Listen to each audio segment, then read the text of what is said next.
Hello and welcome to the Gaggle What We Challenge, and if necessary, destroy media narratives. I'm George Szamuely. With me today, of course, is co-founder of the Gaggle, Peter Lavelle. And today, we are very fortunate to have joining us once again is Phil Giraldi. Phil Giraldi, of course, needs no introduction to Gagglers. He's a longtime political commentator, blogger, columnist. He's a former intelligence analyst at the CIA, and is known for his strong views on many things. So we can kick off right away. I mean, into really your main area of interest is the war in Gaza. First of all, the kind of general overview. How do you think it's going now? What, where are we heading? What kind of outcomes are likely in the near future? So it's a big question, but you could perhaps start us off on that. Yeah, well, it's kind of an interesting question because you see views that vary a bit, I would say. From one end of the spectrum, you have people that are saying that Israel, in spite of the fact that it has the weapons superiority and the ability to kill Palestinians almost at will, they can't really win this war. It's a war that's unwinnable in many ways, and some of the elements that they would put into that description would be the fact that Israel's reputation worldwide is in the gutter. And my problem with a lot of that is, of course, the fact that they have dragged the United States down into the gutter with them. So in a mechanical sense, Israel is able to kill everyone there if it goes that far, and if the United States continues to give them weapons. On the other hand, it's something that is debilitating Israel to such an extent. Its economy is tanking. Its major port of Eilat is closed. The whole border area with Lebanon has been evacuated. Unemployment has gone up, and by some estimates, 500,000 Israeli Jews have left the country. So who's going to win it? There's no winner in this. The real tragedy is that the United States in particular did not intervene literally when this started to press for a solution, which would have been easy enough to do for the U.S., given the fact that it is Israel's weapon supplier and also its source of money.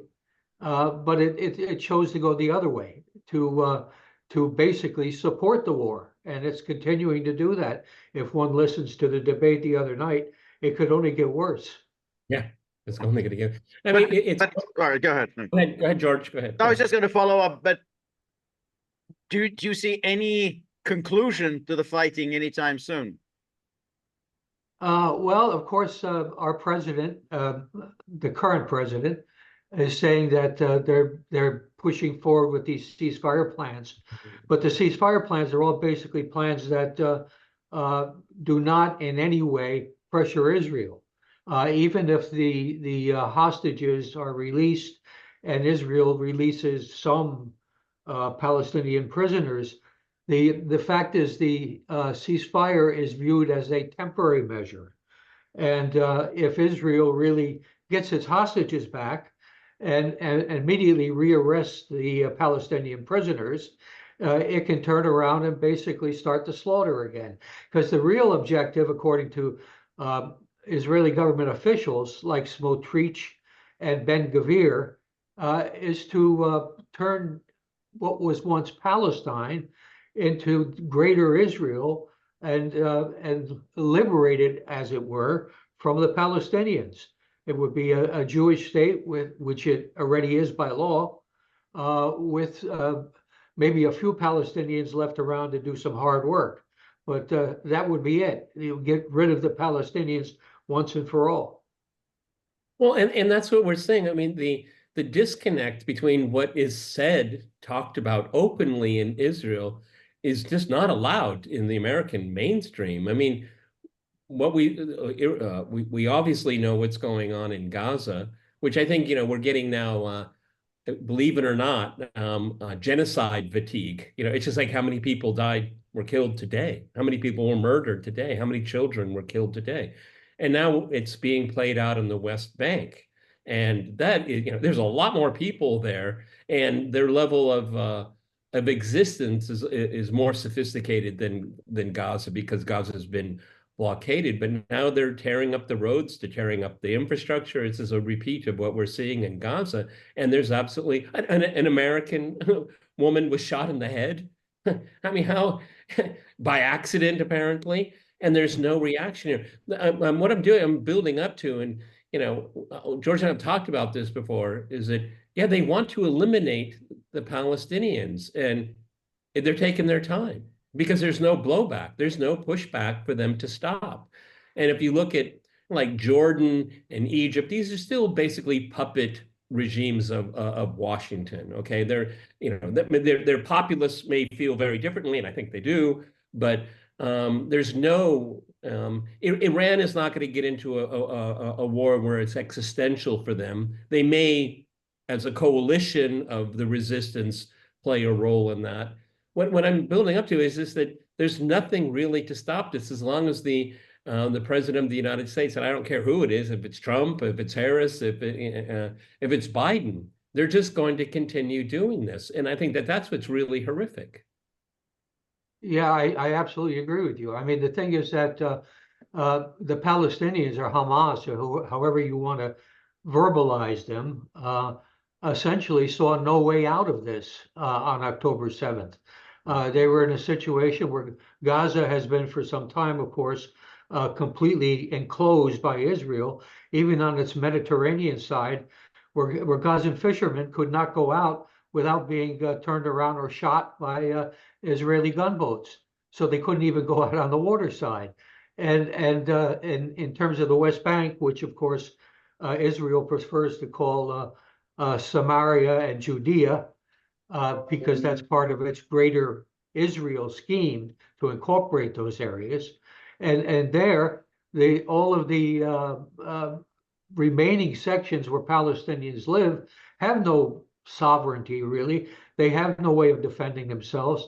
The Israeli settlers come in and destroy their crops, destroy everything they have that could give them viability to earn money, to continue to survive.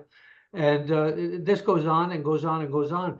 And what's left of what was once conceived of as a Palestinian state is now just a bunch of what we used to refer to as Bantuslands, where little tribal groups are allowed to survive completely surrounded by Israeli roads, Israeli checkpoints, Israeli soldiers, and rampaging armed settlers. So they had nowhere to go, and Hamas felt this was something that had to be. And how can you argue against that? It was a prison break. So we're coming to the 1-year anniversary. That means that this is obviously the longest war Israel has ever engaged in. I mean, it's longer than even any of the intifadas. And then again, you have to ask, Israel's a small country. Can it really sustain a war for much longer? And because, I mean, unless they can actually somehow have a plan in mind for defeating Hamas, then it's hard to see how Israel can just continue to go on for another year or another year after that. But George, just the tail end of that, and I think that's really the crux of the problem here, is that this is virulent Zionism on display, and it's winning the political argument in Israel. This what makes this unbelievably dangerous, is because from a rational, pragmatic point of view, the existence of the current state should be at stake. But there are people in power right now that really just want to just go for like this messianic break. I mean, but that's when it gets very interesting. Yeah. Hang on. I've argued since the beginning is that there are people, particularly in Israel, the Zionist factions and their leaders, and then you have the American Zionists here. This is all an opportunity. This is an opportunity. The United States will protect Israel in its genocidal efforts, protect it from Hezbollah, protect it from Iran, the Houthi, and all of that. I mean, that's a case you can make, but I think that's really dangerous. Okay, because Israel does have nuclear weapons. I mean, if the walls literally just cave in, they're going. I mean, they committing genocide. I mean, what's going to stop them from killing, tens of millions of other people? Yeah, if but their existence right. is Okay, but from where we are right now, I mean, that's let's say 40,000 have been killed. That's a long way from 2 million. So that's still, I'm not saying that won't happen, but that's a way down the road. So the question then is, what happens in the immediate future? Does this go on, and can Israel? I mean, because Netanyahu, whatever else you can say about him, he's a very shrewd player. He's always been very shrewd, and he hasn't been a particular warmonger by Israel standards. I mean, Israel has far worse warmongers than Netanyahu. So then the question again is, can Israel really sustain this war for much longer? Well, I think it can sustain the war for as long as the United States is prepared to give it unlimited support. Now, if you've been following opinion polls in the United States, you find that a large over percentage, like 65% of Democratic Party supporters, oppose what is being done by the United States to support the Israelis. Republicans are a little different story, because that's where your Christian Zionists hang out. And these people are not approachable. They do not want to know what the issues are. They don't really want to know what the damage that's being done to the United States. It's not just a question of money and weapons and stuff like that. It's the way the world works is reputation and how other countries perceive you. And it's right now, I'm just writing an article right now sort of saying that if the whole world had a say in this, they would no doubt vote the two most evil countries in the world to be Israel and the United States. And that's a hell of a horrible place to be for me as an American. And this was all unnecessary. This war could have been avoided. The war in Ukraine could have been avoided. It took a last-minute intervention by Boris Johnson and supported by the United States to convince Zelensky that basically he didn't want to go into negotiations. He really wanted to be prepared to fight. And this, of course, this is something pathologically wrong in what's going on in our political systems. Because the people don't want this, really. The people are not informed on this. The only way they can sell this thing is by pretending there's a threat coming from. Was there a threat coming from the Gazans? No, of course not. But it had to be contrived that this was the way things were. And it's just sad that we've come to this point. This is far worse than we have been for ever since the war on terror started. But it's a continuation of that thinking. Yeah, but Phil, you used the word pathological. That's exactly what my narrative was. I mean, how do you deal with something, a country, a society, a political system that is pathological? Because what's really horrifying for me is that Israel is turning the United States into a Zionist country in its outlook. Okay, I mean, it's like a contagion. And I mean, now it's already found fertile soil in the United States, but this is a pathological point. George's question is perfectly rational and pragmatic. I mean, how can you sustain a war effort like this? It is a small country, but that's not what the thinking of the people in power are in Tel Aviv and in Washington. It's pathological. Yeah, I mean, even the demonstration over the weekend in Tel Aviv, it was 500,000 people. But the fact is, they support the government position in terms of getting rid of the Palestinians and turning this greater Israel into an all-Jewish state. And they support that. What they don't support is they want some kind of short-term deal to get the hostages back. And once they get the hostages back, hey, game's over. Then, as you point out, like everybody in these arguments I'm really happy to hear you say this, because I've been saying it for some while. Israel is a nuclear armed state. It has a secret nuclear arsenal, and it has delivery systems all over the place that can hit targets in Europe and Asia. And there are also always theories going around that Israel has probably planted some nuclear weapons in its embassies overseas, like Washington. And so there's the Samson doctrine, which I'm sure you're familiar with, which is that if Israel finds itself on the losing side in a war, it's going to take everybody else out. That's the doctrine of the state. And it's been enunciated and spelled out. Seymour Hersh wrote a book on it. And this is so horrifying that there's a country that's this, I don't know, self-destructive, evil. Again, we come back to the word that even contemplates this kind of thing. And people in the New York Times are not screaming about it. But this is what I was wanted to get your view on. I mean, maybe the answer is very obvious, but it still baffles me a little bit because, when we think about American foreign policy, we can sort of understand it. We can understand why it doesn't like Russia. We can understand why it wants to wage a war, proxy war against Russia. We can understand why it wants to encircle China. We can understand everything that America does. There's a rationale for it. You can agree with it or disagree with it, but at least there's a rationale. You've got the Wolfowitz doctrine. There's a rational thinking underlying it. The Israel thing just doesn't make any sense on any rational basis because Israel just doesn't do much for the United States. It was said explicitly by Richard Nixon in one of his late interviews with Ted Koppel. Israel really doesn't do much for the United States. So that's why it's still baffling how the United States, gives this blank check to Israel and allows itself to get into a situation where Americans are in danger, American security is in danger on account of this one country that doesn't really do much for the United States. Well, I agree with you absolutely, but it's only people like me that are making that argument that Israel does nothing, or indeed is the other way. It's a danger for the United States. The relationship is a danger, and I've been arguing this for some time, and there are a number of others who are doing the same thing.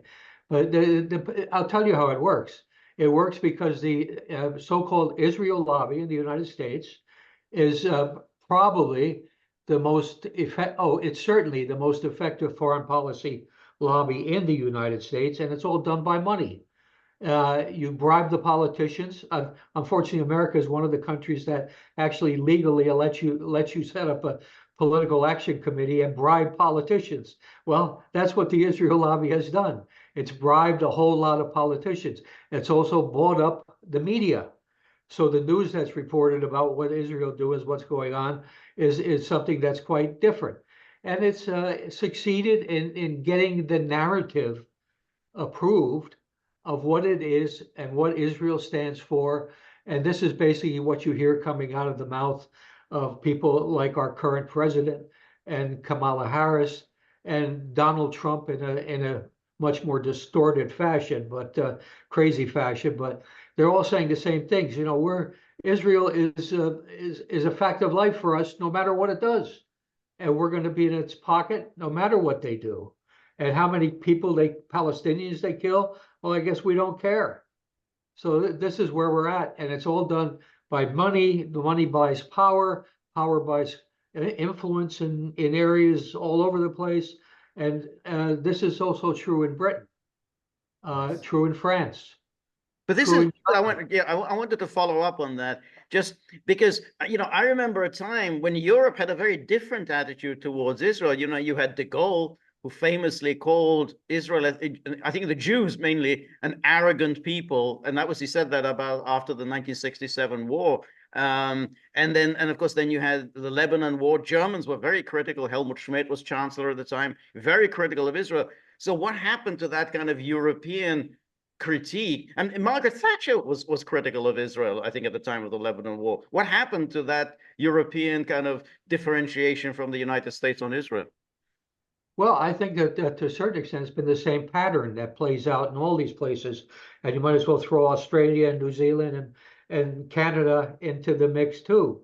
You know, you get a very dedicated small group of people who have tremendous resources, and those resources basically go into areas where they know they will be able to influence what is being discussed, how it's being discussed, and what responses are appropriate. You see this particularly in Britain, where you have the friends of the conservative, the Israel, wait a minute, Israeli Conservative Party's Friends of Israel and the Labor Party's Friends of Israel are dominant in both parties. Most members of both parties are registered Friends of Israel, and this has been obtained through campaign contributions and that sort of thing, and media control.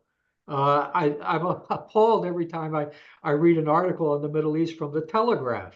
I mean, it's astonishing stuff. I mean, it's like if you took the truth and put it upside down on its head, that's basically what the Telegraph will tell you. And yeah. And outlets like the Telegraph, they are wizards at the passive voice, you know, like 15 people were killed. Okay. I mean, you don't know who they were, why they were killed, and who did it. It's all one path. But Philip, I have I have a question for you, but I think it's completely impossible to answer. We talked about the Friends of Israel in the UK. We look at the lobby in the United States. But for an English person, for an American, what is ultimately the benefit? Is it just money? Because we all agree that this is at the detriment of the national interest of the United States. It's at the detriment of the national interest of the UK. So what is their goal? I mean, their goal is to say, we're strong enough, but we have to protect them and we'll take some losses. Is it kind of that reasoning? No, I think it's more personal than that. I think we've seen a lot of people who've had their careers wrecked by not saying the right thing about Israel. Sure. This is both journalists and congressmen. We just had two black congressmen who lost their seats because AIPAC, the American Israel Public Affairs Committee, pumped $18 million into the campaigns of their opponents, carefully selected opponents who were also getting funded on the side. And it's how the system works. If you want a career, if you have a career, they'll come after you. And there's a whole string of congressmen, William Fulbright, if you remember, Chuck Percy. There's a long line of them going back into the 60s who were basically thrown out of office or removed from office by the Israel lobby. And this is how you use your money to give them bad press. Remember George H.B. Bush, a president, who lost to Bill Clinton because the media came out and said the economy was in bad shape. Well, the media turned out to be the Israel lobby, and the economy wasn't in bad shape. And so we got Bill Clinton as president, who was a faithful loyalist to Israel. Yeah, So just to follow up on that, Phil, because why they targeted George H.W. Bush is that he put a block on loan guarantees to Israel because it was building settlements. You don't do that. That just so infuriated the Israel lobby. And in the end, Bush backed off from that. But nonetheless, for a brief moment, the Israel lobby really went absolutely crazy when Bush did that. So I guess we can sum up, this is all done because of cowardice more than anything else. Intellectual and moral cowardice is how I would define it. Well, to pick up on George's comment, there are only two presidents that stood up to Israel, and one was JFK. He was trying to stop their nuclear program. He was trying to get groups like AIPAC to register as foreign agents, which they most definitely are, and to this day have never been required to register, unlike Russian organizations. And so that, and he was the one, and George H.B. Bush was the other one who refused to fund the settlements. And suddenly we found out that the economy was bad and it must be his fault. And we have this great guy, Bill Clinton, just waiting here in the wings. So that's what happens. Yeah. Before I want to talk about Ukraine, but first one more question about what's going on in the Middle East. We had the USS Theodore Roosevelt. It was widely reported that it's going to be returning home. I suppose those sailors on there after so many months they need a rotation. But it seems, we have to always take what politicians say at face value. We had Benjamin Netanyahu, he was on Fox News saying that they're not even close to some kind of ceasefire. Tony Blinken in the same news cycle saying we're 1 foot away from the getting a touchdown. I mean, again, the word coward comes to mind. This Blinken is a pathological liar. But I mean, it seems to me the only way for the Israelis to, and I know this sounds weird, to move forward on Gaza is to expand the conflict. The U.S. will go along with that? I don't know. The U.S. is taking orders from Israel on this in terms of delaying any kind of. Well, it's a double game going on here. On one hand, we have an election coming up in a couple months in the U.S.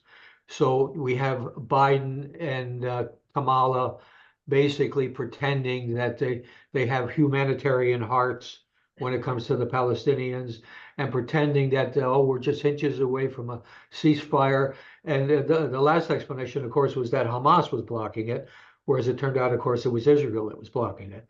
But it's just like the shooting incident with the Turkish American woman. We have a ricochet bullet that hit her in the head. Well, Funny anyway. how that happens over and over and over again. Yeah. Funny And how so anyway, it's just like it's a con job. You on one hand to pretend that the U.S. administration is actually trying, which it isn't, and on the other hand, it's Netanyahu playing games also with his own constituency, in terms of pretending that he is interested in getting the hostages back. Just like the story of the most recent hostages who were found dead, were actually, of course, in my mind, killed by the Israelis, probably with a bomb, and blaming it on Hamas. So then you have that much more ammunition in your narrative to carry out atrocities. And but both sides are playing this. Both sides, meaning America and Israel, and the Palestinians are the victims. So, Phil, do you think there's any difference on the war as to who takes over on January the 20th? Do you think either Trump or Harris will pursue a different policy, or is it pretty much of a muchness? Apart from, I think that Trump, who has no historical knowledge and no rational way of looking at issues, apart from his own ego, I think Trump could be dramatically worse, because he's already said on several occasions that he would like to see the Israeli government finish the job. That might mean what you think it might mean. And he's also said the bad thing about this war, from Israel's point of view, is that Israel's high reputation has been damaged by it. So this is where the guy thinks. Kamala, I think, could be a bit more cautious, because there are at least some people in the Democratic Party who are speaking up against what's going on. But Phil, do you think that you may look at it a different way? Because Trump, essentially, he's not looking, if he's president, he's not looking for re-election. So he doesn't really need any more Jewish money. So therefore, he has a much more of a free hand to take a more independent policy towards the Middle East. As you said, he doesn't really believe anything. I mean, he in 2015, 2016, he was promising a much more even-handed policy in the Middle East, as between Israel and the Palestinians. And then he realized that he needed Zionist money, and he changed his tune once he became president. But now he doesn't really need it. So, and Harris, however, if she's president, she will need money for re-election. So it may be that Trump would have a more of a free hand to play an even-handed policy. I'm not saying that's the case, but I think that's still a possibility. I'd like to interject a little something here. How many standing ovations did Netanyahu get? It's 59, I think that was 57 or 59. Yeah. It's between 57 and 61. Okay, those are the numbers I've heard, which is it's an abomination there was even one. Okay, so George, before we go to Phil on this one here, well, then they'll just impeach him before he gets into office. Look, standing ovation, bipartisan. Okay. I want George to be right in his theory. I'm not actually arguing it. I'm just saying. No, that's I know you're not possibility. arguing. Yeah. We pose different scenarios here, Right. okay? And the problem with that scenario is that I think Congress would nip it in the bud even before it could even possibly happen. What do you think, Phil? Well, no, I think that it's nice to think that because Donald Trump is so idiotic in his decision making, that he might make a good decision once in a while. But the fact is, in this case, if you look at the speech he made to the Republican Jewish caucus, where he said there is only one party that is the Israel party, and that's the Republicans, and that's me. And there's no ambiguity there, and there's no escaping that kind of rhetoric even for him. And I just think that it's optimistic to think that any American politician who is serious about staying in office will buck the system, will go against what the Israeli lobby and what other associated constituencies have been able to kind of put together in the country. And I think it's been a very bad thing. I think that I wonder who, apart from our Secretary of State and others, who's giving advice on what these policies are, because they're totally ridiculous. They don't benefit the United States in any way. So Phil, just talking history. I don't know, Peter, do you want to follow up? Okay, you want to finish up on this? Really? I know, because I want to there's one question I had. I mean, Phil, you've written in the past, I'm pretty sure, about the USS Liberty. And it's a very strange episode. I mean, it's something that we know who's responsible for it, but the reason why Israel did that has always been a little bit mysterious, and I've read a lot about it, and I've never seen a cogent explanation as to why Israel would have done that. So I just wondered what your theory of the case is. Well, the standard theory is that it was done to cover up what Israel was doing in the war. That is the one thing that's cited very often was that this was an intelligence ship, as I'm sure you know, and they were listening into Israeli transmissions, and basically, so they were finding out what was going on behind the scenes in the war and how the two combatants were deporting themselves. So that's what it's about. And the specific incident that's cited most often, apparently Israel captured a large number of Egyptian soldiers. The numbers I've seen cited are 300 to 600. And because they wanted to move on and kill more Egyptians, they decided to kill all of these. And that the Liberty had the tapes and the information, or it was presumed by Israel that the Liberty had obtained this kind of information, and it might be used by an American administration to basically weaken the bond between the two countries, which would not have happened, of course, because it was LBJ who was president. So anyway, this was the thinking.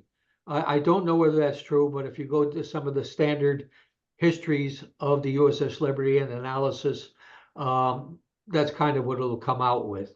And there's always the assumption that the Liberty would have obtained other information that Israel would not have wanted the US to have. So that's the story. There's another explanation, which is that Israel wanted to do a false flag attack, that they wanted to make it seem as if it was the Egyptians who had attacked the USS Liberty in order to provoke the United States to get into the war. What do you think of that explanation? Yeah, that theory has been out there too, but I find that kind of dubious, as it was very clearly an Israeli attack. the officers and the men on the ship who saw the planes and saw the torpedo boats coming in. Some of the planes had covered up their Israeli insignia, some of them had not. The torpedo boats, I mean, these were obviously things that were in the Israeli ordnance and were not necessarily identifiable as Egyptian. The Egyptian planes, if they had been Egyptian planes, they would have been MiGs. Yeah. And that's a third theory, actually, that it was a plot really to attack Russia, to put Russia in the wrong on what had taken place and attack Russia. So that's another theory out there too. It's a high-risk strategy. I mean, because Israel had never. Well, I suppose that was the Lavon affair, but it wasn't quite as major as this to attack an American spy ship. I mean, you know, you can pretend there's a terrorist incident and it was somehow NASA was behind it. That's one thing, but to actually directly attack an American spy ship, that's a high-risk strategy. I think that if they had this thinking, they were correct. They could just get away with it, and they did. Okay, I mean that kind of hubris thinking is there. Okay, it may have served a lot of purposes, but they knew they would get away with it, and I think that that's probably the added ingredient for that to happen. That no matter what happens, we're going to pull it off. I know your time is precious here. I want to talk a little bit about Ukraine if we can. We had this kind of I think charade about, you know, well, should the Ukrainians be allowed to use long-range missiles and all? Maybe this has been going on and around and around, and I don't put any stock into it at all, zero. Okay, this is a NATO war against Russia. They'll get Sikorsky to come out and say, well, maybe Poland should do that. You know, they're really kind of mixing it up. But we are at the stage now. George and I have talked about this from the very beginning. We knew this was going to happen, and we're here. Okay, where NATO NATO countries are going to use their ordnance to put in the hands of the Ukrainians to make long strikes into Russia. It was always in the cards. We're here. So is this the Russians? They'll get a bluff. They're going to fold on this one. There's no evidence that that's going to happen. Phil, go ahead. Right.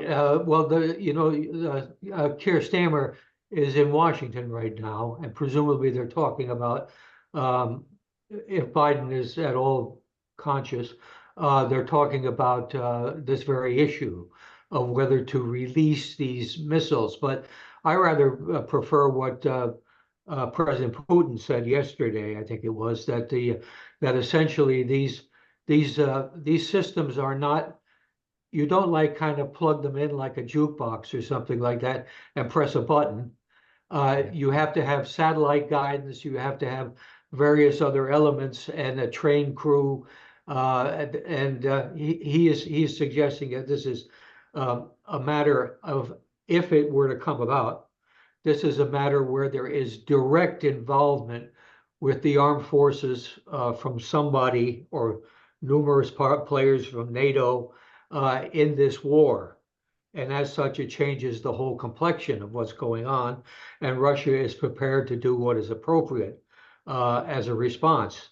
He's put the warning out, and I hope these two guys in Washington will be listening and make sense of it. But the chances are they're not listening. You know, well, no, George, they're listening, George. They're just not hearing. Go ahead. Because, you know, if you look at the papers today, the voices that are coming out from the UK, from Europe, oh, this is just more Russian bluff.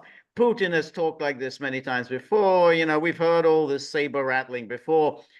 We don't care. We're not interested. You know, basically, we need to give Ukraine whatever they want. But it's clear for the way Putin described it, and he described it accurately, this means essentially NATO is bombing Russia. That's what it means. NATO is bombing Russia. It's not just NATO's involved in Ukraine. We know that. NATO is bombing Russia. I don't see how Russia can just sit and tolerate that. I mean, I think that, you know, Russia has to act, and he has to act against NATO. So, Phil, do you think that's what will happen? Well, I hope it won't happen, obviously, for a lot of reasons, because this is a situation that obviously can escalate very easily.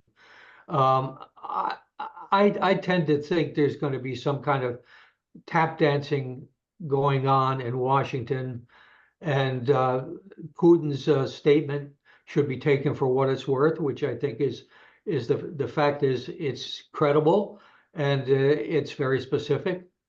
And I hope that this will not happen. But I have no insider information on any of this.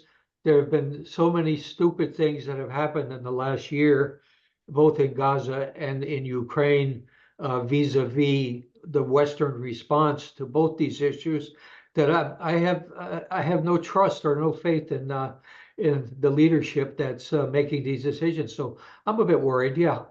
Yeah, Phil, it's interesting too, is all of this is going on. I'm sure you came across, there's a major article in Responsible Statecraft, which sometimes gets it right, rarely, but sometimes it gets things right. And then just some of the press releases that are coming out of Berlin about the gentleman that George and I refer to as Sergeant Schulz. This is kind of a countervailing. I mean, and Viktor Orban kind of took a mini victory lap in the last news cycle, seeing I'm not the only person in Europe thinks that we need to wind this thing down pretty quickly. Schulz, he's basically prostrated him. He's on his knees. Okay, we had 2 elections that he did very badly. And George, when is the next one? It's next Sunday, not Sunday. this Sunday, next Sunday. So I mean, it's kind of interesting. I mean, what I get out of this is that using long-range missiles, this is an act of desperation, because the desperation is being seen in through Europe. When we look at European elections, people have had enough. That means if they want to somehow flip the script, NATO wants to flip the script against Russia, they're going to have to do something relatively soon. That's what makes it very dangerous.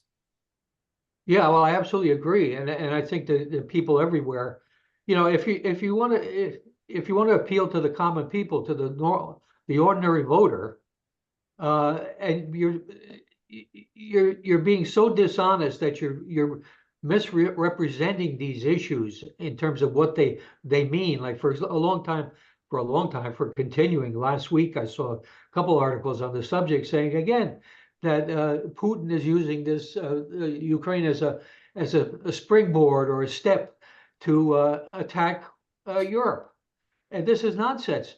Anybody who has followed these issues knows damn well that Russia is a formidable military power, but it is not the Soviet Union. It is not fighting the Wehrmacht.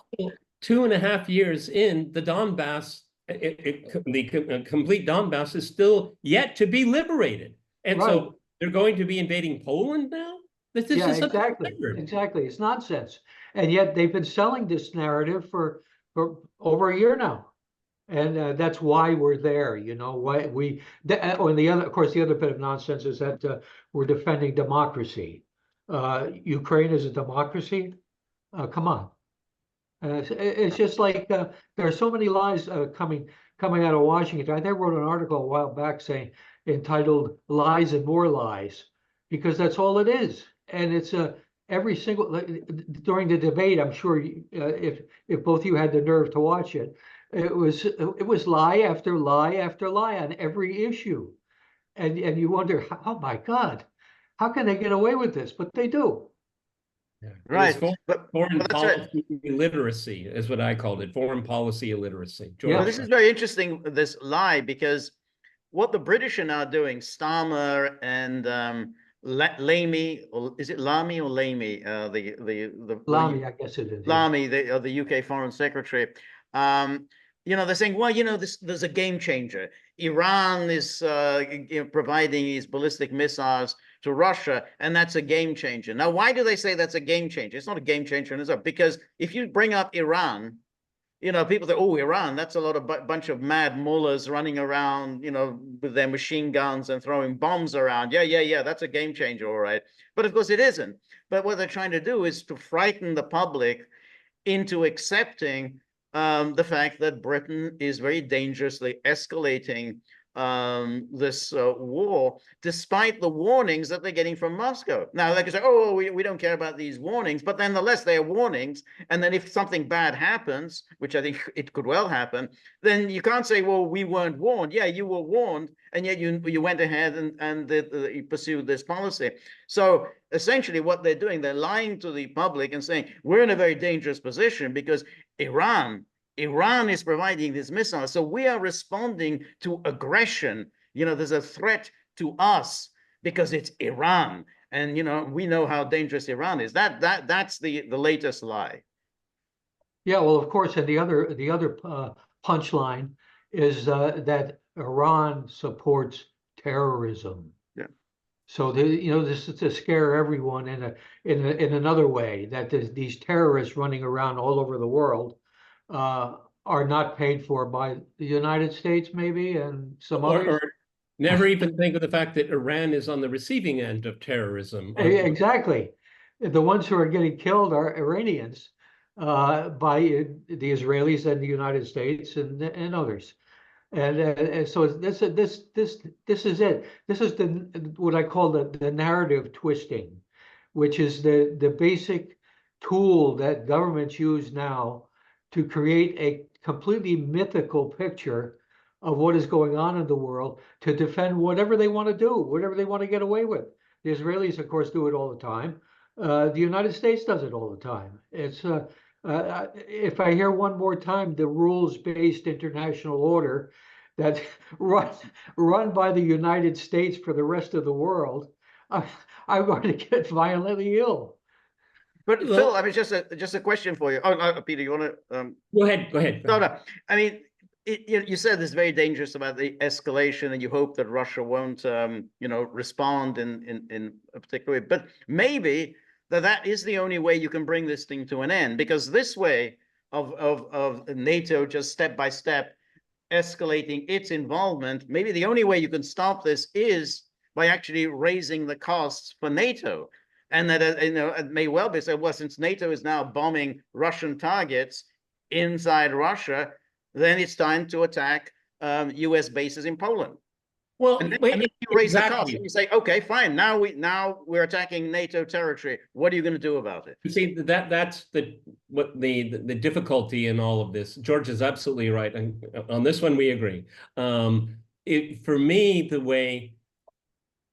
the one way, and it's extremely dangerous, is that a depot on the Polish border that is, major, it is suddenly it blows. Let's go with the passive voice. It was blown up. Okay, I think there needs to be a shock that there are still numerous paths that we get, negotiations, some kind of ceasefire. I mean, you don't have to be overly imaginative to come up with an alternative idea to what we're doing. Okay, but I think George is right. It's going to have to take kind of a shock, and then okay, then we have Article 5. So, all right, everybody, let's all sit around the table. Is this really what we want to do? Exactly. And that's the point, that NATO doesn't really have a plan B. They just say, oh, Putin is bluffing.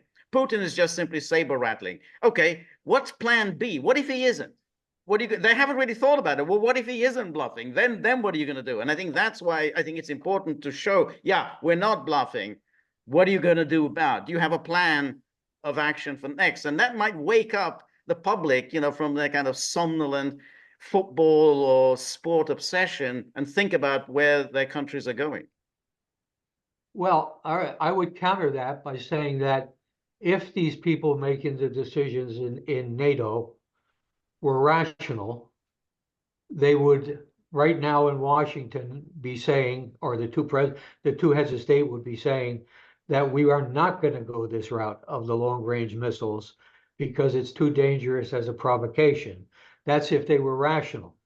If they are not rational, we will see them go the other way, and we'll find out today, I guess, what way it's going to go. But I just don't trust them. I've seen so many stupid comments come out of the U.S. State Department, out of the White House, and out of the British equivalents, and it's just like, how can you even trust these people? As I once observed that Joe Biden I'm not sure he's capable of running a hot dog stand.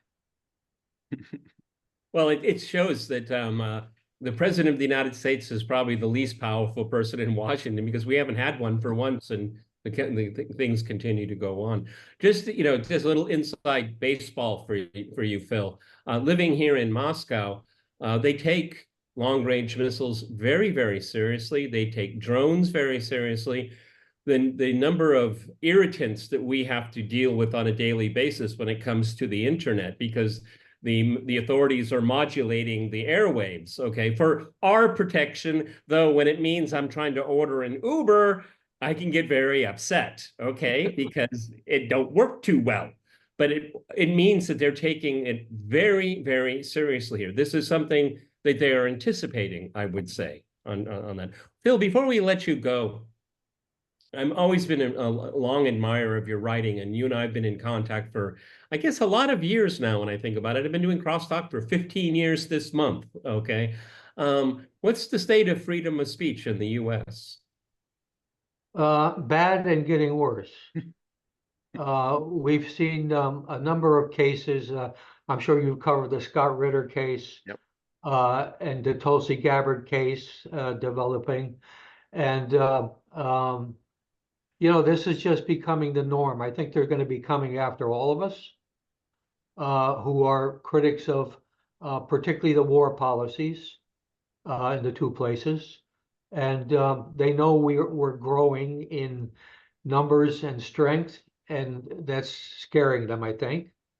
And I think we can anticipate a lot more going after people the way they went after Ritter, which is essentially to say, oh, you're working for a foreign government, even though there was no evidence of it. And it's I know if we go back a ways, there certainly have been I've been aware of efforts by the government to stop Americans like myself from going to conferences as Ritter was going to Russia. And a bunch of Americans were blocked a couple years ago from going to a conference sponsored by an Iranian NGO in Beirut. And we were invited. There was no evidence of any money changing hands or any political instructions changing hands, but we were warned by the FBI that when we came back, we would be arrested and we would be criminally prosecuted. And I personally received a notice saying that there would be fines for people who are participating in this conference up to $311,000. Now, how they came up with a number of $311,000 to this day, I have no idea. But that's how the kind of hardball that they were playing. They're not only going to put you in jail for some time, they're also going to financially embarrass you. Well, Phil, but what I find really remarkable, and I've reflected upon this a lot, is that a lot of people in the US that think like you, well, let's put it this way, many people that think like you in the US, they're former Intel people, they're former FBI. I mean, how do they deal with that? Or have you ever had a conversation say, look, I mean, I worked in the CIA, my friend over here that you're bothering, he's a veteran of the FBI. Well, Ray McGovern, he used to read the morning briefing to the president of the United States. I mean, how do you think you are visualized in their mind? Well, we're visualized as the enemy, and it's that simple.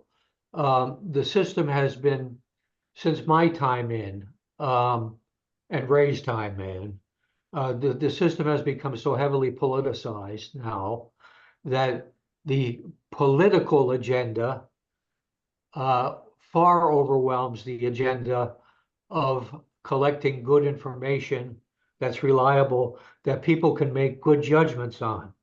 That was why the CIA was founded in 1947, 48.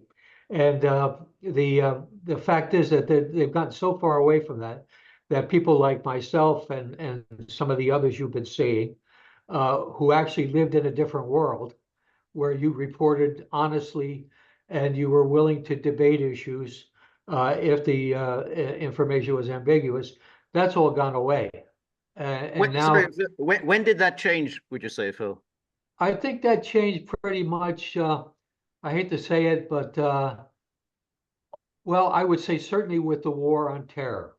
Yeah. Because that's when the legislation started coming in, like the Patriot Act and everything, that gave them tools to basically go after people, to kill people, as we've seen the policy under Barack Obama, where he ordered American citizens killed overseas based on no judicial process, just based on that somebody put them on a list on Tuesday morning. So this is the kind of stuff that's been happening. And It's we really, all, it's for me, if you look at it at a distance, you have a State Department that demands that every single American embassy around the world put up a rainbow flag, but then they're trampling on the rights of individuals within the United States. sure, sure. And that's become routine. It's like you think my way, or you're on the highway. And that's become the way the government has responded to everything. And you can see it every day. And it's why why the American public basically doesn't know anything about what's happening, because it's all suppressed. So, Phil, I mean, we had this Russiagate 3.0 that's barely been launched in the last few weeks. We had these, well, so far there's been this indictment of 2 Russians who obviously will never come to trial. But nonetheless, there's obviously been an attempt to discredit a variety of internet influencers. Are you expecting more from this Russiagate 3.0? Do you think there's going to be, further indictments before the election, or, is there going to be further developments along the road? Well, I fully expect the party in power, obviously the Democrats right now, to play this card all the way through until the election. How the Republicans will respond to it, I don't know. It's difficult to say, because it's the kind of thing that, how do you disprove it? It's it's the government and the police authorities of the government and the intelligence authorities of the government allegedly claiming that this is the case. And there are people who are going to be convinced by that. Yeah, but we always have to worry about the caveat that, Russiagate, the main part of Russiagate it happened during Trump's presidency. And so again, it's called the interagency consensus. I mean, he wasn't able to thwart it when he was president. I don't see why he would be able to do it in a second run. I mean, that's what really bothers me here. Again, maybe George is getting a little tired of it, but there'll be plenty of people even within the GOP that would love to impeach him again. He doesn't even have to be elected. They'll go after him again. And then if he is elected, they'll go after him. And if he's inaugurated, they'll go after him. I think the specter of that is always out there, because the cowards within the Republican Party will bend. Well, that's exactly right, because, if you said it happened under Trump's watch. And during that time, during the years of the Mueller investigation, the Republicans were warning Trump. These were his own people were warning him, don't interfere with the Mueller investigation. And Lindsey Graham actually sponsored legislation to prevent Trump from firing Mueller. That's his great pal, Lindsey Graham. So, yeah, absolutely. You can have a Russiagate while during a Trump presidency being used in order to destroy a Trump presidency.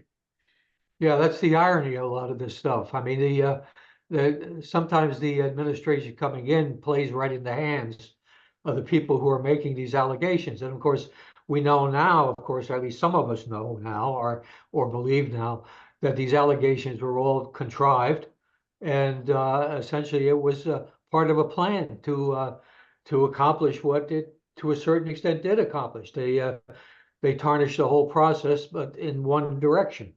And that's tragedy of our times. And they cowed people all across the political spectrum. The progressives caved in. You have many never Trumpers, anti-MAGA people, they collapsed. I mean, it was really a kind of a magic wand. I mean, it's very evil in its conception. And because it was so successful, that's why they're going to probably do it again. And they're going to go, yeah, exactly. You're going And to go this after time, former, and now, former CIA, former FBI. It didn't matter. Didn't matter what your spots are. Okay, you're fair game. I think that's what they're trying to prove. they're going to do it, and they're going to attack the internet, the internet influencers and the actual owners of the social media. I mean, no question, they're going to go after Musk, just like they're going after Durov. They're going to go after all of them, whether it's TikTok or Facebook. It's going to be a massive operation to thwart Russian disinformation. And we're going to have the whole Russian interference in the election. Absolutely. It's worked before, as you say. And so we say, hey, let's do it again. Sure, and at the end, they win because they're gaining the monopoly of the information. I mean, when you get rid of all these other sources and make them go away, then you can tell all the lies you want. Nobody's even going to be able to speak up against you. Okay. Right. Well, Phil, thank you so much for giving us your time. Always fascinating. Always really enjoy your insight. And where can people find your work, so that people want to read more of what you're writing? Well, my principal site for articles is unz.com, unz.com. All of my stuff is pretty much posted there. But I also post my interviews with Judge Napolitano every Wednesday afternoon.